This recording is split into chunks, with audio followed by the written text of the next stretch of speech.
Hello, ladies and gentlemen. My name is Kurt, and welcome back to Farlands or Bust. I know, Wolfie. I know. Oh, you're right here next to me. Hello. Oh, what a surprise. What are you doing here? No. Oh, man. Welcome back to Farlands or Bust. This is episode 589 of the series. Indeed. As we exit... We stretch our cramped legs and exit that hidey hole from the last episode. From that last episode about a month ago. That episode came out, because today... Oh, that way is east. That was confusing. Today, this episode 589, is coming out on Sunday, June 5th, 2016. Now, here's the rub of that situation. I am actually Wibbly-wobbly, timey-wimey. I am actually recording this on Tuesday, May 24th. So still in the midst, in the final throes of Kurtbatical 2016 here in May. But I decided, let me get on with my decisions. I decided to record some Farlands or Bustises, get them in the hopper, get to the hopper, get them in the hopper, and get them up and ready to go up when I doth well please. And I please to release this one, like I said, episode 589, on June 5th, 2016. June 5th is a special day in Farlands Bust history because June 5th is when the series... Thanks a lot, Wolfie. I'm glad to see nothing has changed. June 5th, 2011, episode 31 is when I changed the name of the series from Adventures in Minecraft, or Minecraft Adventures? I don't even remember. I changed the name from the original Let's Play title to Farlands or Bust, and it's also where I first introduced the Child's Play charity fundraiser. 5 years ago is when that happened. Not... It's also where I decided to mark the end of what I called Season 1 and Season 2, just to give it a nice round kind of border, even though nothing super milestone-y happened between those two episodes. It was just when I first decided, yep, I've noted the increased popularity of Farlands or Bust and interest from fans. I shall use this interest for good. I shall change the name to Farlands or Bust and start raising money for Child's Play charity. Open up one of those chip-in widgets. Remember, chip-in widgets? Try to raise $820, which we did in like 5 days. I don't think even an episode came out between that and then when we raised that amount. Maybe 2 episodes? Yeah, it was like episode 33 or something. 34. But, yeah. So, yeah, that's why I decided, you know what? I'd like to have an episode, and perhaps the episode of the return from sabbatical, Kurtbatical, come out on June 5th.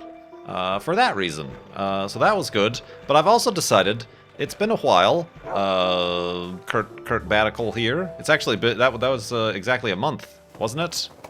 Maybe it was May 5th or May 6th that I released the last episode of Farlands or Bust where I introduced the Kurtbatical. So yeah, pretty much easily a month, so that was good timing. But I'm recording this much earlier on May 24th because I'm feeling the itch. I'm feeling the burn. Oh man, I should consult a physician.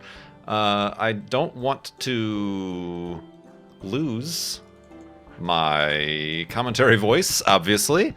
But I also do miss, that was kind of part of a reason of going on a sabbatical, is to kind of remind yourself why you do such things as these, and just the fact that I do miss recording videos, talking by myself in a spare bedroom into a microphone, is just an activity that is missed in my day-to-day. I don't want to say, that's definitely a spawner, but I don't, I think, do we want to? We do have the resources. We do have the resources, don't we? We have a lot of dirt is what I was looking for. All right, let's try to uncover it. If there's not something amazing in there, I'm going to be frustrated. Let's actually get Wolfie to sit down, and then we'll talk. But yeah, not really, I don't want to say an outlet. I'm not, like, emotionally opening up to you here, folks. But just an outlet just to, like, talk. That kind of, like, verbal outlet, like, to have my voice work. You know, it's a weird thing to try to describe, I suppose, but I've decided to give it a shot. I've also given myself a way out where I can be like, all right, this might be a bad idea. Maybe I shouldn't do this. So it's a distinct possibility also that maybe, well, you wouldn't know because it wouldn't see the light of day. That maybe I'll be like, all right, maybe the way recorded 2 weeks early Farlands or Bustas aren't as poignant and topical as I would hope they would be. That's still a possibility, but I've not given up complete hope there in that regard. How do I want to do this? I probably want to cover up the bottom as well to make sure no water gets through. So yeah, I've decided to do this. I'm not sure how many episodes I'm going to do. It's also, I feel like it's a good idea to get ahead in Farlands or Bust series episodes, because it's like the only constant on my channel and on my YouTubes and whatnots. It's the only constant, so I can get ahead with Farlands or Busts, and then when I do officially return from the sabbatical, Kurtbatical, I can concentrate on exploring alternate videos to record and produce, video games, getting back into old series, live streams without having to worry, oh my gosh, I have to get Farlands or Bust up, blah, blah, blah, blah, blah. I've already got at least a few in the hopper ready to go, so this is my reasoning. Of course, because of this,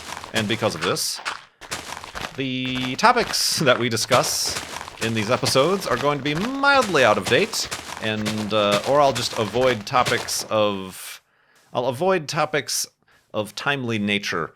So I'll talk about what I've been up to. I still have a ton of questions. These questions from donors have been piling up, and I'll surely, don't call me Shirley, I'll surely get to a bunch of these because they are really of no usually timed importance. You know, they're not really talking about current events or anything like that. So we'll get through those, and yeah, hopefully, you know, I don't know, this might be the only episode that gets up recorded so early, or I'll do like 2 or 3 more. We'll see how it goes.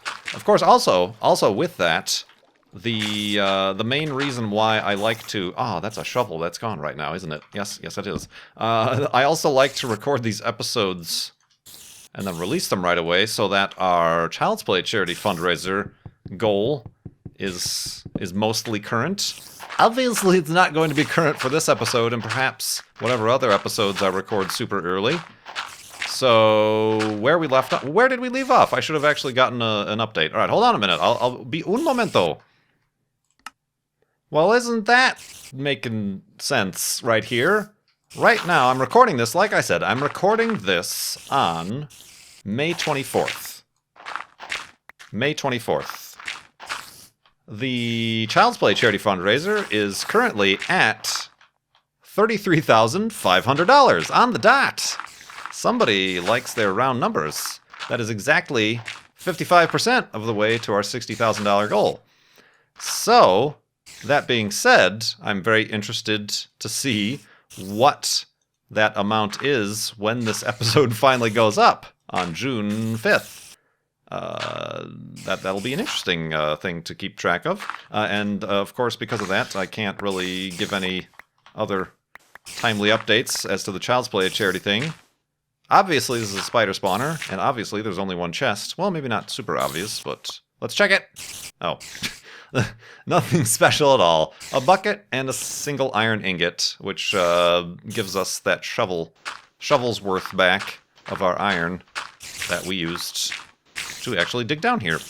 So even Steven here on this one, and no other chest.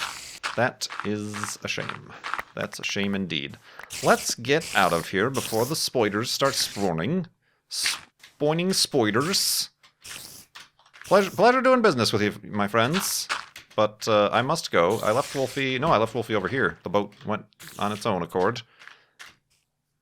Honda Accord. So yeah, that's cool. That's cool. That's a nice round number to stick with. So yeah, let's see. Obviously, I can't, like... Let's see how far we can get, because you guys aren't going to see this until June 5th. So I can't, like, encourage you to donate. I mean, I can right now. FarlandsBus.com is where you can donate to Child's Play charity. You want to do it for the 5-year anniversary of raising money for Child's Play charity. I just fell off the elevated height hole here. If you want to do that, that'd be great. And we'll continue raising money, helping get toys, books, games to kids in hospitals around the world as the sun sets. That's actually the moon rising. We will go to sleep and continue in the morning.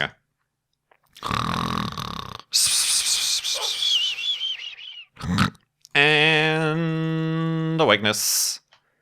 And awakeness. It's now dawning on me, aside from the dawn dawning on me, that, yeah, this is going to be kind of weird to deal with. In my head, it was like, it'll be fine. It's Farlands or Bust. I really don't need to, like, stay super up-to-date or anything like that. But now I'm, like, realizing how it is kind of throwing me off. It's the vibe. The vibe has changed.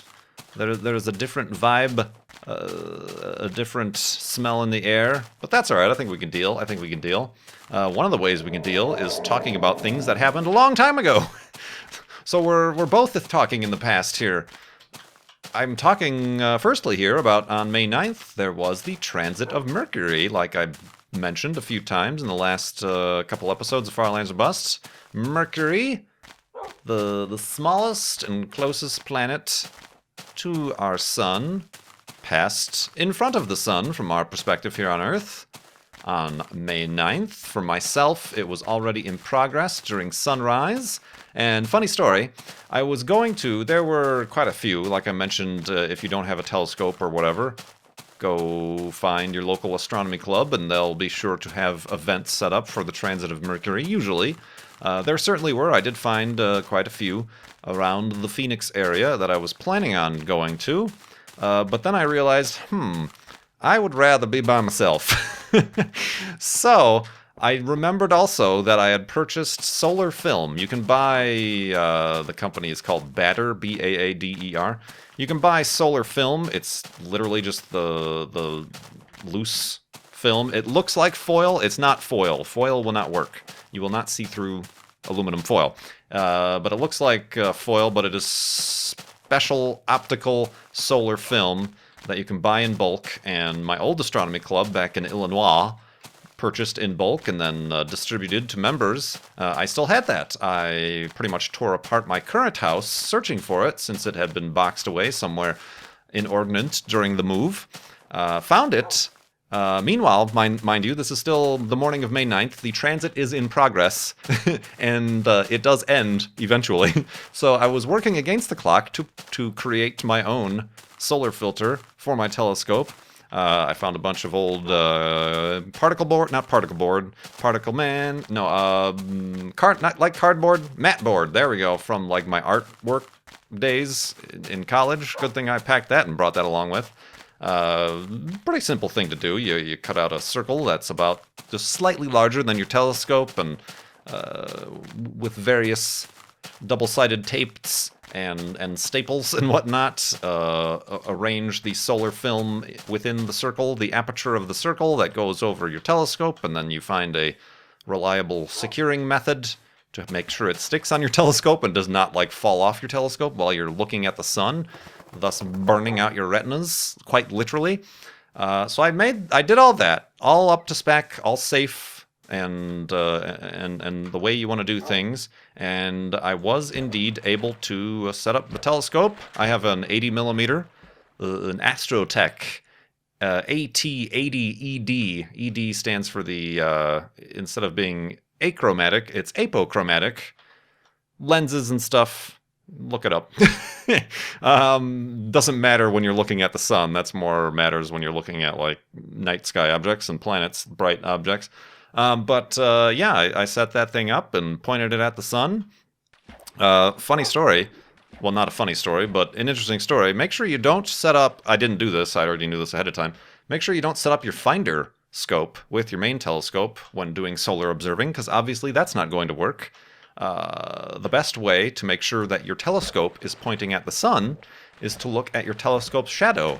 And if you can arrange the telescope shadow so that you see none of the side of the shadow, you know, of the telescope, meaning that, hey, the sun is pointed directly in front of this tube, that's the way you make sure you're pointing at the sun. Top tip, top astronomy tip from Kurt J. Mack. Kapow! He's excited. Can you tell I'm a little bit pent up with my commentary? A little bit more active than usual. So yeah, I did that and saw a lot less dramatic, obviously, than the transit of Venus was. It was barely indistinguishable between. There was also a sunspot on the other side of the sun, about the same size, this little dot, but it was certainly moving across the face. And the most exciting part, I set it up, and I maybe had like an hour. Once I got everything built, the solar filter built, and set it up out in my backyard, I had maybe like an hour and a half. So I set it up. I'm like, oh, that's cool, that's cool. I tried to take a few pictures with my phone through the eyepiece, which is a difficult task indeed. And did that, posted it on Instagram, or attempted to, blurry, really crummy shots.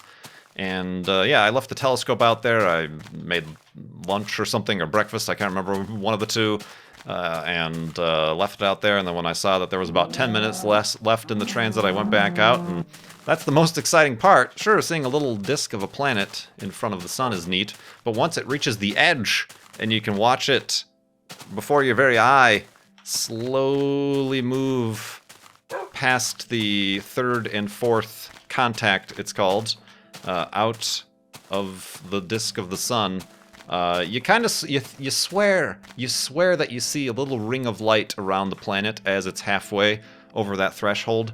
I don't think that's possible, specifically with my backyard tiny telescope equipment. It's kind of imagined vision there, but you swear you can see it like, oh, a three-dimensional planet. I don't think that's possible.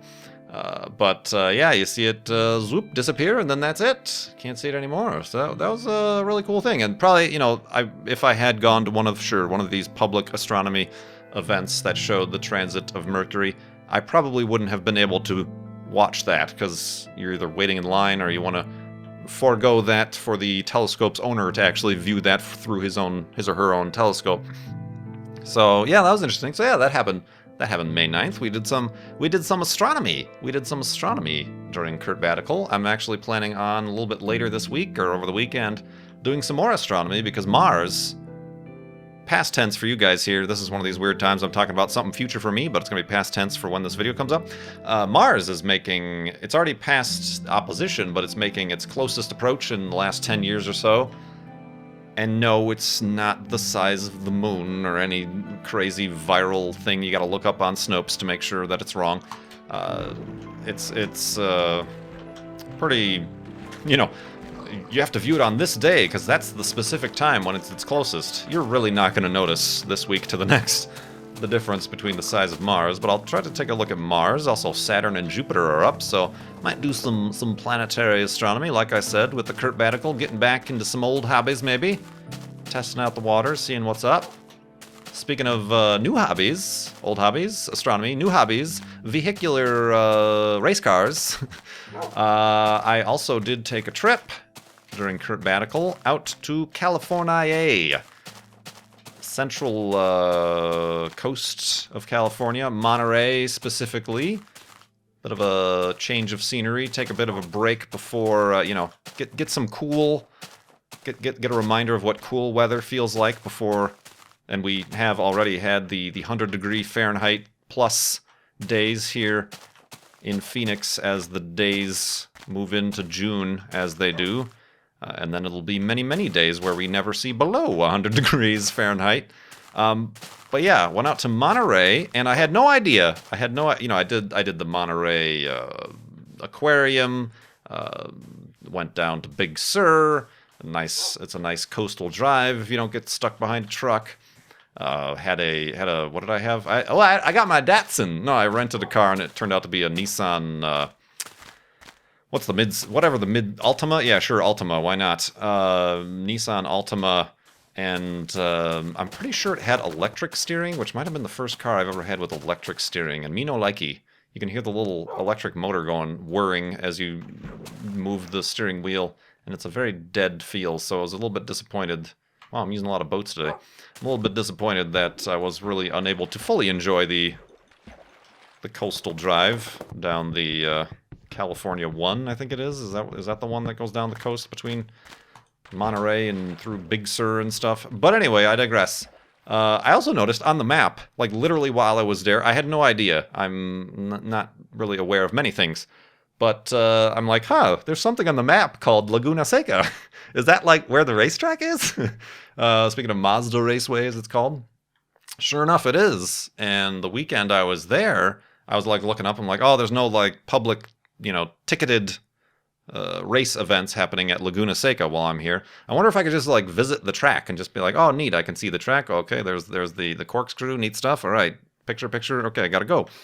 There was no ticketed events, but I did find out that there was a NASA, not that NASA, the National Autosport Association, who really needs to come up with a different acronym if they want to stop being confused with the spaceship NASA. We're actually doing a weekend event there with multiple, it's like a car club. They do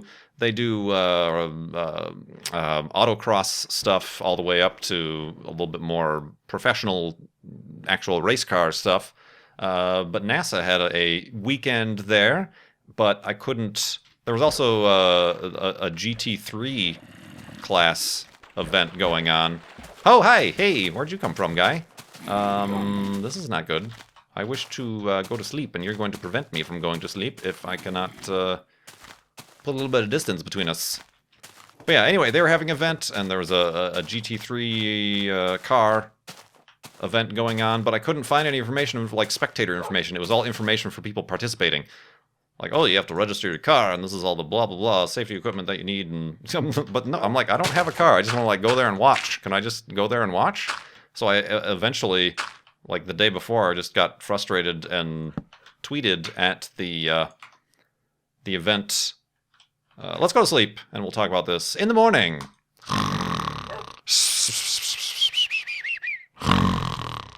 And a race cars. And a race cars. Ow! Those shoes, those boots are not going to last too long. These boots were not made for falling. But yeah, I eventually ended up tweeting at the I forgot the name of the series, but whatever the GT3 series Twitter was. I'm like, I can't find any information on any websites. It's not even listed as an event on the Laguna Seca website. Is there like spectator access to these events?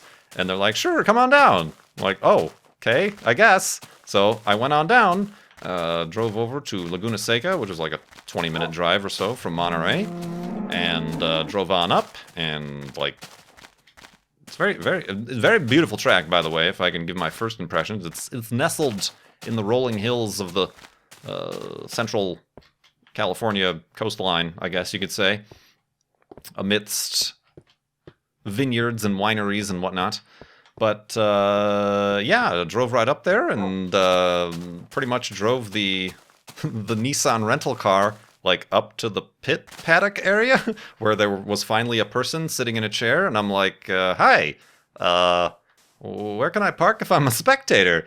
And he's like, well, if you know a team, you can park in there if they have a parking spot available. I'm like, no, I'm just a dude.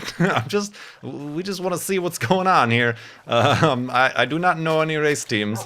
And he's like, oh, all right, well, showed me to a place I could park, and I just had to like sign a waiver that everybody has to sign, whether or not you're racing a car or just standing around. Just, if you die, it's your fault sort of situation. Parked the car, and no ticket, no cost, no anything, just walked around. And there were a bunch of different class events.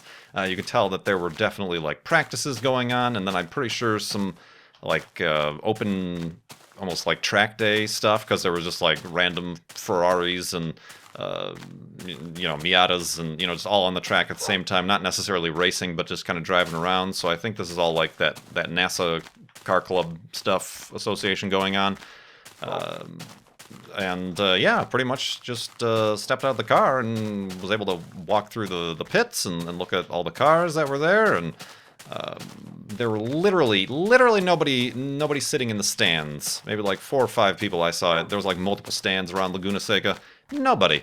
nobody in the stands. While I was there, there was like an actual race. It looked like a Spec Miata race that started with like a rolling start, and then there was a BMW, like an E30. They were all the same car, probably a spec race as well. That started from a standing stop, and I got that on video because I just happened to be near the start finish line, and they both, they were holding these races at the same time, but on like separate sides of the track is where they started, and then eventually they started to mix together or whatever.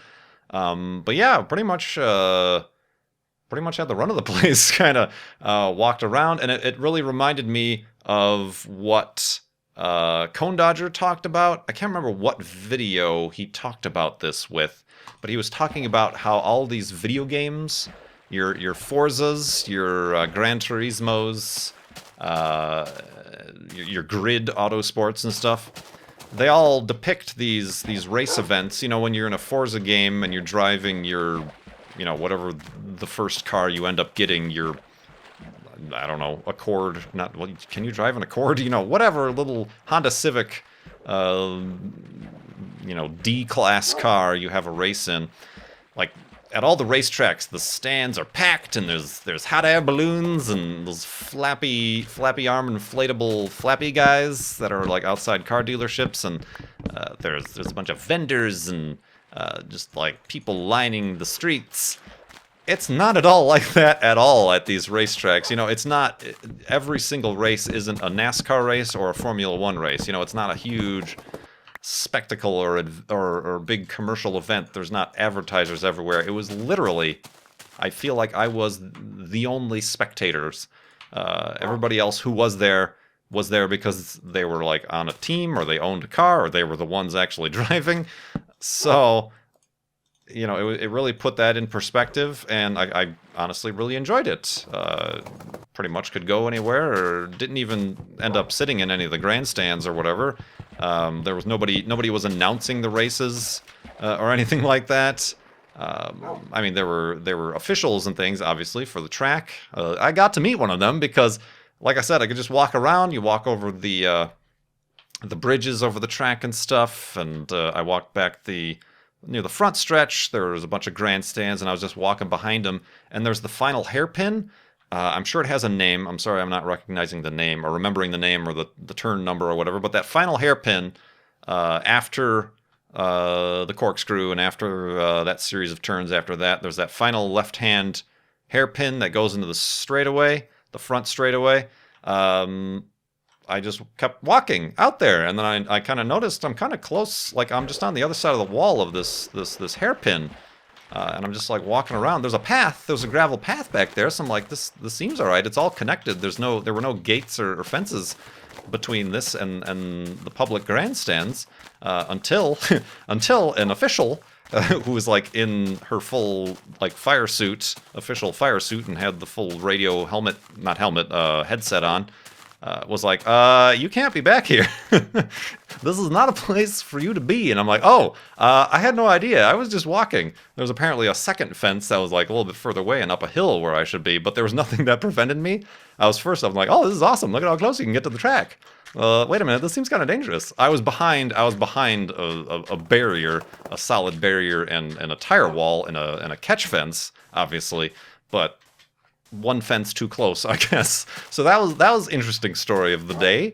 But yeah, I walked all around, and then it really put into perspective from somebody who's only seen the track in video games, kind of the scale and the location of everything. The fact that the corkscrew is actually really hidden. Like, you can't see it at all from the vast majority of the track. You have to go hiking more so up this pretty big hill. And then you get a very kind of you can get a good view of it, but it's a little bit of a restricted view. There's a bunch of trees in the way and stuff of the corkscrew, but that was fun to hang out there and watch. But then also a cool thing, from atop that hill, you can't see the corkscrew, but from atop that hill, you can look over and pretty much see the rest of the track, except for that back section with the corkscrew and a few left-hand turns.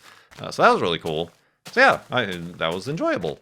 And like I said, there was no major events. It was completely free to just drive on in and walk around and watch cars race around. I didn't stick around for the GT3 class or like Porsche's race, just because I had been there long enough already, and I didn't anticipate having, I thought I was just going to go and be like, oh cool, Laguna Seca, and then leave. But I actually watched some cars go around. But yeah, that was a cool experience, and I felt like sharing that with everybody. Kind of, like I said, a pretty stark contrast to what you see with your NASCARs and your Formula One's events and things like that. Additionally, I just this past weekend went to a race event here in Phoenix, the Red Bull Global Rallycross, which is, oh god, we're doing the freezing thing again, which is exactly like the Rallycross we play in Dirt Rally, except sponsored by Red Bull at this place called Wild Horse Pass Motorsports Park, just a bit south of Phoenix here. It was enjoyable. It was a good time. I didn't have any drivers in the race, that I was rooting for. Tanner Faust won both races, as he does, as the most well-funded team there, so that's kind of to be assumed. But yeah, that was a good time. My first time seeing Rallycross. It's kind of a little bit shocking the first time to see them take a jump. It's like, oh, these cars are flying through the air. All right, cool stuff. My few critiques of that, obviously with Red Bull sponsorship, there's a little bit more fanfare surrounding that, but it's still, pretty much you do $25, got you general admission, and you just take a seat wherever. A few problems I had with it is that they always, being Red Bull, extreme energy drink sports, there was always rockin' music happening during the races. Like, while the announcers were announcing the race, it was, it felt like playing one of those Forza games where the music constantly plays in the background, or Gran Turismo or whatever. So that, I'm like, I wish they wouldn't do that. I'd like to kind of hear the cars. Secondly, there was no view as a spectator of the start-finish line. There was a special, like, huge Red Bull stand for, like, the spotters and kind of a Red Bull tent for, I'm assuming, like, VIPs and stuff, but there was no view of the start-finish line, which was a bit annoying. And also, sure, it's a road course. There were grandstands up where you can pretty much see the track, but not all at once. It was a little bit. I'm like, oh, I wanted to be able to see the whole thing at once, kind of. But I can see why that's, with road courses, why that's not completely possible. But the start-finish thing was a little bit annoying. And there was only one grandstand you could sit at where they also had a big screen monitor in the middle of the track where you could then see the rest of the race going on. So that was cool. That was fun. That was another. It was a hot day, but I wore my Camelback hydration pack with water, so I was well hydrated. So yeah, I can recommend Red Bull Global Rallycross. Kind of a confusing name because they never leave the United States. All of their events are in the continental United States. So not too global at all. But yeah, that was a decent time. Not a bad $25 spent per ticket. I wouldn't say at all. And I can recommend that if it comes to your town.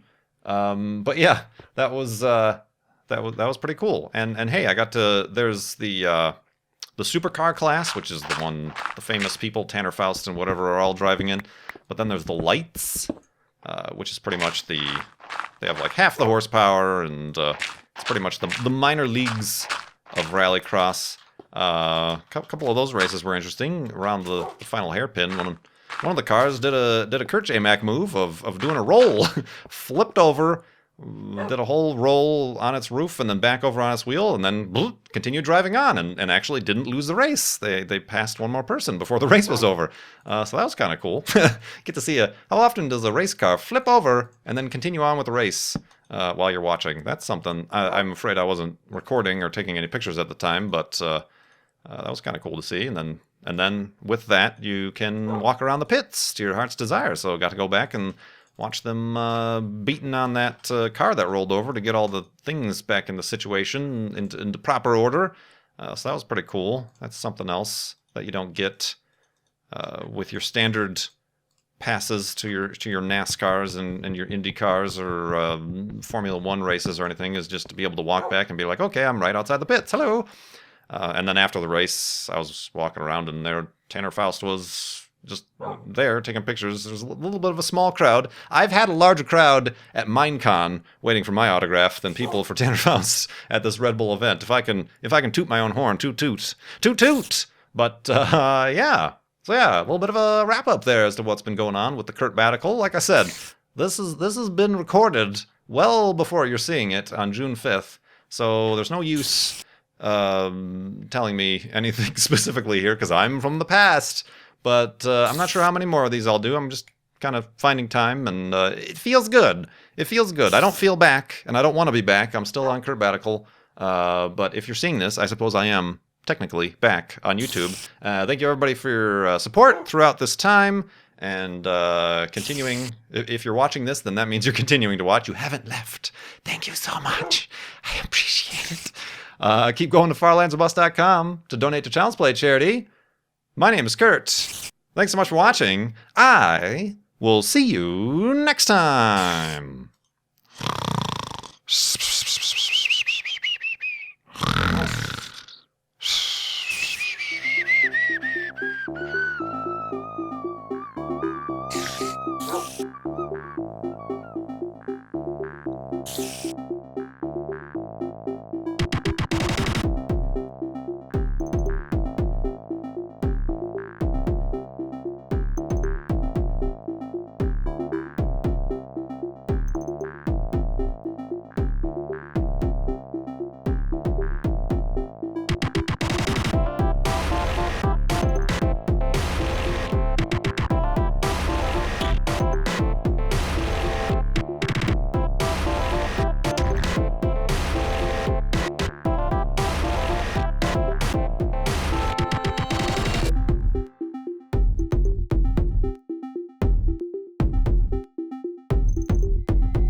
What are you doing here?